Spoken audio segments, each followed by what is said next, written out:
അസ്സലാമു അലൈക്കും വറഹ്മത്തുള്ളാഹി വബറകാതുഹു. അൽഹംദുലില്ലാഹി റബ്ബിൽ ആലമീൻ. നമ്മുടെ ജീവിതത്തിൽ നാം അറിഞ്ഞിരിക്കേണ്ട ഒരു പ്രധാനപ്പെട്ട കാര്യമാണ് തയമ്മും. കാരണം വെള്ളം ലഭിക്കാത്തത് കൊണ്ടും ഉപയോഗിക്കാൻ കഴിയാത്തത് കൊണ്ടോ നിസ്കാരം ഒഴിവാക്കാൻ പാടില്ല. കയ്യിൽ മുറിവുണ്ടായത് കാരണം നിസ്കാരം ഒഴിവാക്കുന്നവരില്ലേ? കുളിക്കും വുളൂഇനും പകരമായി ചെയ്യുന്നതാണ് തയമ്മും. തയമ്മും സഹിയാകാൻ 4 ഷർത്തുകളുണ്ട്. 1. സമയം ആവണം. സമയം നിർണയിക്കപ്പെട്ട നിസ്കാരത്തിന് മാത്രമാണ് ഈ ഷർത്തുള്ളത്. 2. തഹൂറായ പൊടിമണ്ണ് കൊണ്ടായിരിക്കണം. 3. വെള്ളം ഉപയോഗിക്കാൻ കഴിയാതിരിക്കണം. 4. തയമ്മുമിൻ്റെ മുമ്പ് ശരീരത്തിലെ നജസ് നീക്കണം. ഇനി തയമ്മുമിൻ്റെ ഫർളുകൾ പറയാം. ഫർളുകൾ 6 ആകുന്നു. 1. നിയ്യത്ത്. തയമ്മുമിൻ്റെ നിയ്യത്ത് ഇതാണ്: ഫർള് നിസ്കാരം ഹലാലാക്കാൻ വേണ്ടി ഞാൻ തയമ്മും ചെയ്യുന്നു.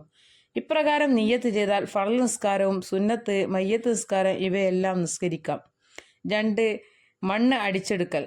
മണ്ണ് അടിച്ചെടുക്കുമ്പോൾ തന്നെ നിയ്യത്ത് ചെയ്യുകയും മുഖം തടവുന്നതുവരെ അത് മനസ്സിൽ ഉണ്ടായിരിക്കുകയും വേണം. 3. മുഖം തടവൽ. 4. 2 കൈയും മുട്ട് ഉൾപ്പെടെ തടവൽ. 5. തെർത്തീബ്.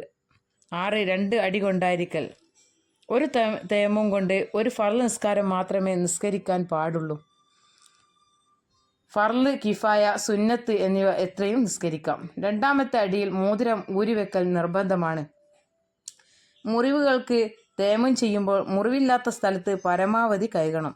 നീക്കൽ പ്രയാസമായ മുറിവുണ്ടെങ്കിൽ അതിൻ്റെ മീതെ വെള്ളം കൊണ്ട് തടവുകയും വേണം.